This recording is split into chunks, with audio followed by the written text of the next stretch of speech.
Nesta semana, o Irã lançou a 13ª onda de ataques contra bases americanas e aliados dos Estados Unidos. O petróleo disparou, subiu, sei lá, uns 10 em poucos dias. A principal pergunta que todo mundo tem na cabeça hoje é: isso é uma guerra isolada lá longe ou o começo de algo muito maior? Porque isso está se espalhando cada vez mais geograficamente, cada vez mais países estão se envolvendo nisso. Então, vamos tentar entender isso com calma e por partes. Para entender o dia de hoje, precisamos voltar alguns meses e falar sobre algo que, claro, vocês lembram e sabem, mas vamos organizar a lógica, certo? Então tudo começou em 28 de fevereiro de 1926. No auge das negociações sobre o programa nuclear, ao perceber que o Irã estava focado apenas em ganhar tempo, os Estados Unidos, junto com Israel, lançaram um ataque surpresa. A operação chamada Leão Rugidor. Em apenas um dia, quantos alvos foram atingidos mesmo? Mais de 500 alvos, e a Força Aérea Israelense chamou isso de sua maior missão de combate na história. Mais de 1.200 bombas em 24 horas, o ataque não foi apenas contra alvos militares. No primeiro dia, o líder supremo do Irã, Ayatollah Ali Khamenei, e vários outros altos dirigentes do país foram mortos. No lugar dele assumiu o filho Majda Majtabahami, mas na verdade ninguém o viu desde então. Segundo rumores, ele está acamado, talvez sem uma perna ou talvez até sem memória. Há uma versão de que ele está sendo mantido como fazem com Biden, ou seja, apenas como uma múmia, em nome da qual podem dar ordens. Desde então se passaram meses e, de acordo com diferentes estimativas, mais de 11.000 ataques foram realizados contra o Irã. Contra bases militares, infraestrutura, instalações nucleares, incluindo a famosa fábrica em Natanz, onde jogaram bombas pesadas anti-bunker, se você se lembra. O Irã estava enriquecendo urânio até 60% e tudo isso realmente mudou os prazos e a necessidade de um ataque ao Irã. Dizer que o Irã trabalhava exclusivamente com energia nuclear pacífica já não era mais possível. Simplesmente porque a energia nuclear pacífica exige um enriquecimento de, se não me engano, 5%, enquanto 60% é, 12 vezes mais. E isso, digamos, 60%, senhores, é questão de apenas 5 ou 6 semanas até obter urânio que pode ser colocado numa ogiva nuclear. 60% não é necessário para nenhuma instalação pacífica no mundo, nenhuma. Isso não é energia nuclear pacífica, ponto. Não é pacífica, não é pacífica, não é pacífica. Então você pode perguntar, por que 60%? O motivo é só ficar a um passo curto do grau militar. O caminho até a bomba é muito desigual. A maior parte de todo o trabalho é feita nos primeiros pontos percentuais, os chamados de 1 a 60. Já fizeram quase todo o caminho até os 90% de enriquecimento para armas. O salto que falta é questão de semanas, não de anos. Em outras palavras, pelo que tudo indica, o Irã não tinha uma bomba pronta. Mas ele deliberadamente ficou à beira de ter a arma de onde até uma ogiva, como se diz, está num passo. E é exatamente esse fato, e não as declarações barulhentas dos políticos, que devemos ter em mente quando tentamos entender se a ameaça era real. Se você acha que é normal para um Estado que vive dizendo que, assim que conseguir uma bomba atômica, vai jogá-la imediatamente nos vizinhos, se acha normal esse Estado ter uma bomba atômica, então sim, não há perigo algum. Se você acha que fósforos não devem ser dados a loucos e crianças, então havia perigo sim. E como? Depois disso foi assinado um acordo de intenções, como era chamado, para cessar as ações militares. O Irã constantemente violava suas próprias promessas, e os Estados Unidos começaram a bombardear de novo. O que exatamente os Estados Unidos bombardearam esta semana e como isso atingiu o Irã? Essa é uma das questões que eu quero abordar neste vídeo. Os ataques foram direcionados a tudo que está relacionado ao Estreito, à economia do Sul. Foram destruídas especificamente pontes na província de Hormozgan, na região de Bandar Kamir e nas estradas que levam a Bandar Abbas, o principal porto do Irã. A infraestrutura energética e elétrica das províncias do sul foi atingida, a torre de controle no porto foi derrubada. Ou seja, Chabahar fica na costa do Golfo de Omã. Além disso, o Irã declarou que o ataque também atingiu posições na Síria. Para que servem esses bombardeios ou esses ataques aéreos? Como não conseguiram interromper os ataques a navios e assegurar a passagem de petróleo, gás e fertilizantes pelo Estreito de Hormuz via negociações, os Estados Unidos adotaram o Plano B. Fazer com que a Marinha dos Estados Unidos possa proteger os petroleiros do fogo do Irã. Isso é feito de duas maneiras. A primeira é destruir tudo o que pode atirar, mirar, lançar mísseis, projéteis, esconder, depois lançar barcos rápidos, reduzir essas ameaças ao mínimo. Essa é a primeira tarefa. A segunda é manter a frota americana próxima durante a passagem dos navios para interceptar qualquer ataque iraniano. Em outras palavras, já que não foi possível chegar a um acordo de paz, a capacidade do Irã de atingir alvos em movimento está sendo eliminada com ataques diários. A questão é se isso está dando certo ou não. Até que ponto o Irã ainda tem capacidade de continuar? Como isso afetou o Irã? Em primeiro lugar, as vítimas. Segundo as autoridades iranianas, nos últimos dias morreram pelo menos 46 pessoas. Para o Irã, com seus 90 milhões de habitantes, esse número não é muito grande. Ou seja, mais de 400 ficaram feridos, 8 deles em um único ataque à ponte na sexta-feira. E quero dizer o seguinte imediatamente. Antes do início das ações militares, iranianos foram mortos a tiros em manifestações pacíficas, nas quais, segundo fontes, morreram de 30 a 40 mil pessoas. Além disso, as autoridades iranianas diariamente e a todo momento enforcam, fuzilam e de outras formas eliminam seus próprios cidadãos, sem se importar muito com quem e em que quantidade morre. Por isso, lamentações do tipo, morreram 8 pessoas, é papo para o Ocidente, não estou dizendo que isso é bom. Não estou dizendo que isso não é importante ou ruim. Só afirmo que as autoridades iranianas não têm direito de opinar sobre o assunto. Bem, naturalmente abrem a boca e continuarão fazendo isso. Em segundo lugar, e isso pode ser ainda mais importante para a vida cotidiana, os ataques às redes elétricas resultaram em uma crise energética. O Ministério da Energia do Irã pediu diretamente aos moradores das províncias do sul que economizassem eletricidade durante o calor extremo. Imagine 40 graus de calor e falta de energia elétrica ao mesmo tempo.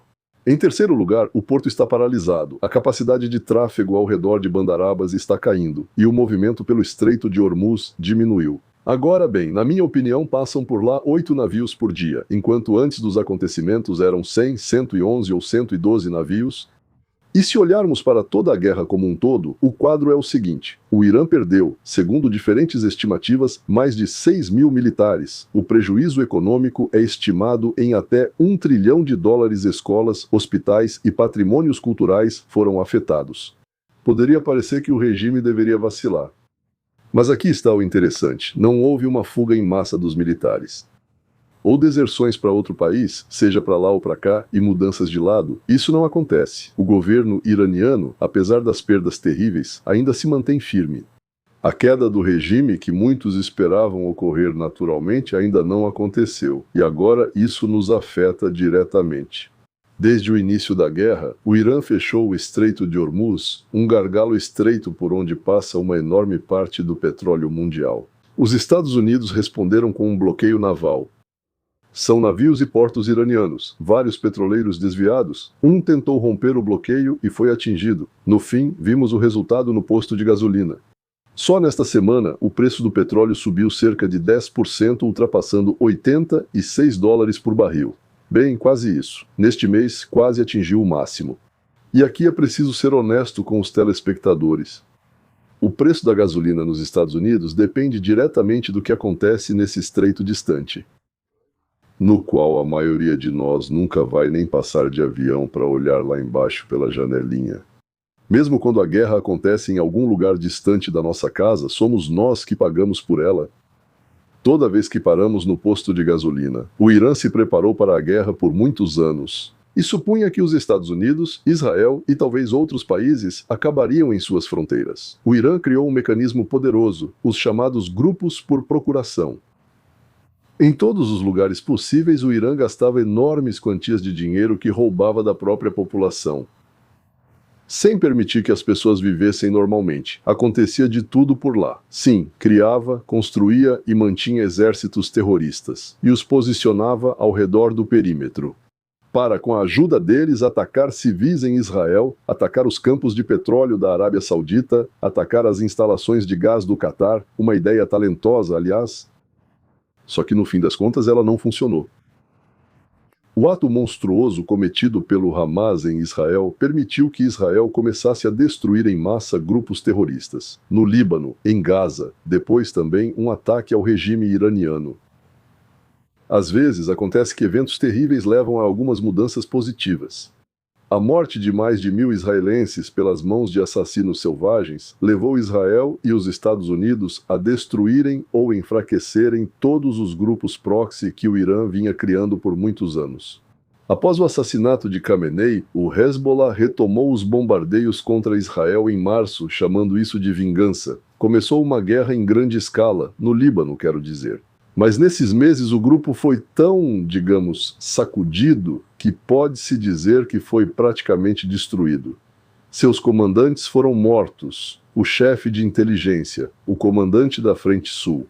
Mais de 1.000 militantes morreram, já morreram. Hoje o Hezbollah é uma sombra da força que era há apenas um ano. Para o próprio Líbano, o preço foi terrível. Mais de 3.000 mortos e mais de 1 milhão de refugiados, o que representa cerca de 1 em cada 5 habitantes do país, senhoras e senhores. É isso que ocorre agora em julho. Um detalhe muito importante: com a mediação dos Estados Unidos, Líbano e Israel concordaram com as chamadas zonas piloto no sul do país. O sentido é o seguinte: Israel retira suas tropas dessas áreas, mas o território não é entregue ao Hezbollah, e sim ao exército regular libanês. Ou seja, o controle do sul passa para o Estado e não para o grupo terrorista iraniano, segundo o representante americano. A primeira zona deve funcionar nas próximas semanas, as demais estão sendo demarcadas, a demarcação segue em andamento, há uma ressalva. Israel declarou que a zona de segurança terá 10 quilômetros, ele vai mantê-la enquanto o Hezbollah continuar armado. Confie, mas em geral verifique. É especialmente bom quando você tem um porrete grande desses na mão para verificar. Mas a própria lógica, na verdade, é bastante reveladora. Os Estados Unidos e Israel estão criando zonas no sul do Líbano onde o controle será do exército libanês, e não de Teherã. Esse é mais um jeito de expulsar a influência iraniana, uma segunda frente na guerra por procuração. Esses são os Houthis no Iêmen que entraram na guerra no fim de março, lançando mísseis contra Israel. Mas agora, em julho, aconteceu uma reviravolta muito curiosa. O líder deles, em seu discurso de 16 de julho, falou principalmente não sobre Israel, o terrível inimigo, mas sobre a América e sobre a Arábia Saudita. Aeroporto por aeroporto, porto por porto, bloqueio por bloqueio. Foi assim que ele formulou. A questão é que os Houthis tentaram retomar voos diretos com a Jordânia. Com o Irã, desculpe, sim, e os sauditas responderam atacando o aeroporto eles mesmos, mas há algo que é importante. No geral, para o mundo inteiro, relatos indicam que o Irã mandou os Houthis bloquearem o Estreito de Bab al-Mandeb, mais um gargalo do petróleo, por onde já passa um pouco menos, cerca de 7% do petróleo mundial, mas se os Estados Unidos atacarem as redes elétricas do Irã, drones e mísseis, segundo essa fonte, já estão posicionados, ou seja, se Hormuz estiver fechado. E agora, o Mar Vermelho também está sob ameaça. Esse é mais um fator de pressão sobre o preço dos combustíveis no mundo todo. Bem, senhores, são uns loucos, mas sabem o que estão fazendo. Na verdade, eles não entendem que o fim será o mesmo, não importa o que façamos. O resultado será igual. Abriu-se uma terceira frente, sobre os grupos iranianos no Iraque. Eles atacaram bases americanas com drones. Só em Erbil foram lançados mais de 2 dezenas de ataques. E aqui está o que aconteceu nas últimas semanas. E isso é muito revelador. O governo do Iraque, eles praticamente deram um ultimato para as formações pró-Irã. Pessoal, vamos nos desarmar, certo? E se dissolver nas estruturas estatais até 30 de setembro, e parte dos maiores grupos concordou com isso. A milícia Asaib como é mesmo o nome? Asaib al-Haq anunciou a entrega das armas. Kataib Imam Ali cria comissões para transferir equipamentos para o Estado libanês. Tropas de Muqtada al-Sadr, uma pessoa muito conhecida. Sim, esse tipo foi um dos principais líderes em seu tempo, mas foi totalmente dissolvido. Claro, nem todos fazem isso. Kataib Hezbollah. Ela só entrega parcialmente. Algumas armas ela entrega, outras não entrega. Agora, Harakat al-Nujaba, Recusa-se completamente a se desarmar. Mas o próprio fato de que várias forças pró-Irã-chave no Iraque começaram a entregar suas armas já diz muito, senhoras e senhores. Que a pressão do Irã, a influência do Irã lá está enfraquecendo. Ainda mais claro. Um exemplo ainda mais claro é o caso do Hamas. No início de julho, o movimento palestino anunciou que estava dissolvendo seu comitê de emergência, que governava Gaza por bem, eu não sei, mas com certeza desde 2007 Israel transfere como se fosse o direito de administração dessa área para a administração civil, para o Comitê Nacional de Administração de Gaza. O representante do Hamas afirmou que o grupo não administrará mais o setor para evitar ocupações. Qualquer pretexto seria usado para nos eliminar, mas não temos medo. O movimento está se afastando do controle direto sobre Gaza. O movimento Hamas está se afastando do controle direto sobre Gaza. Mas aqui é importante não exagerar. Isso não significa que o Hamas está se desarmando ou se tornou pacífico. Pacífico eu não sei, tipo bonzinho, né? Ele está cedendo o controle da administração civil, naturalmente, um passo para trás. Mas quer manter a estrutura militar e o papel político. Ele não tem nenhum medo de que nem todos entendam que ele está se desarmando. Bem, como você sabe, Israel não vai deixar ninguém ficar com armas. E não vai se render, certo? Ou seja, não vai aceitar isso. E aqui vou falar diretamente.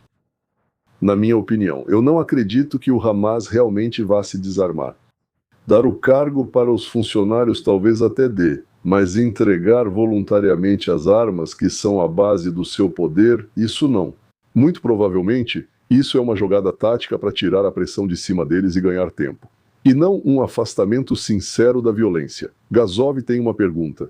Outro aspecto sobre o qual muitos discutem é a saída dos moradores. Segundo pesquisas realizadas pelo órgão israelense, o Kogat, eu penso assim, ele coordena questões civis nos territórios. Cerca de 80% dos moradores de Gaza, 80, certo?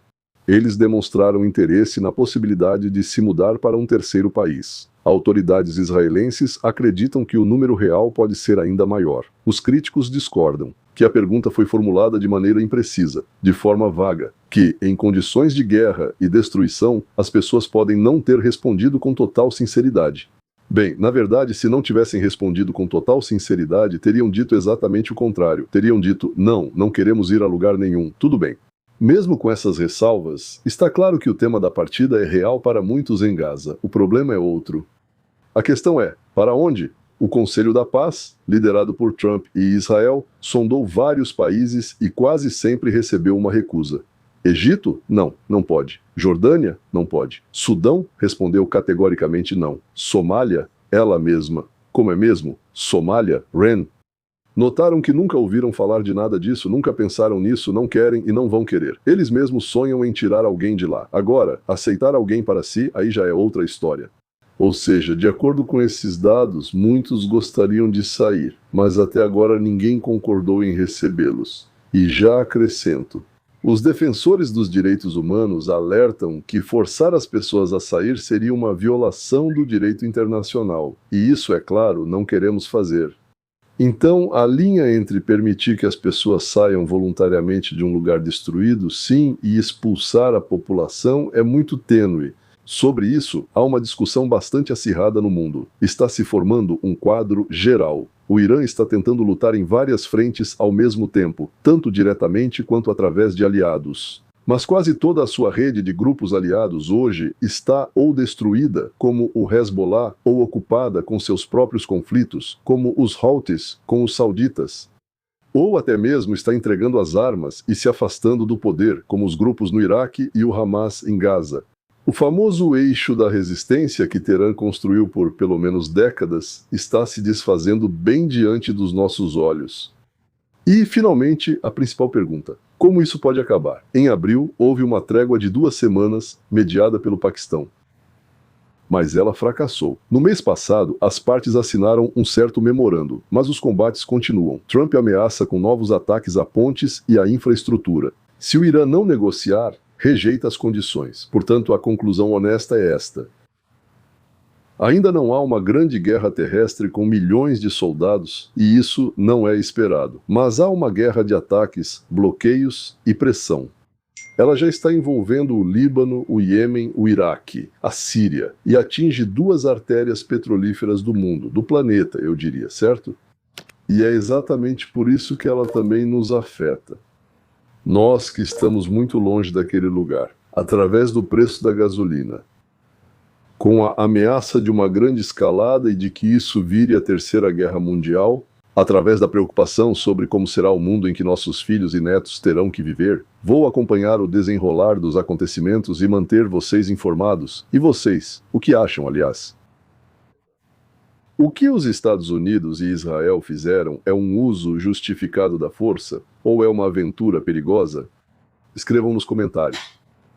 Para mim, na verdade, a opinião de vocês é realmente muito interessante e importante. E além disso, mais uma coisa: escrevam o que vocês acham interessante.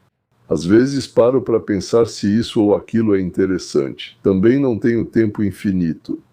E eu faço no máximo 1 ou 2 vídeos. Bem, um, digamos, mais político, com encorajamento, incentivos. O segundo geralmente é mais educativo. Mas mesmo assim, se eu souber o que interessa mais a vocês, o que chama mais a atenção de vocês. Interessa? Então, se eu souber o que está entre os assuntos que interessam a vocês, acho que serei muito mais produtivo. É isso. Até logo.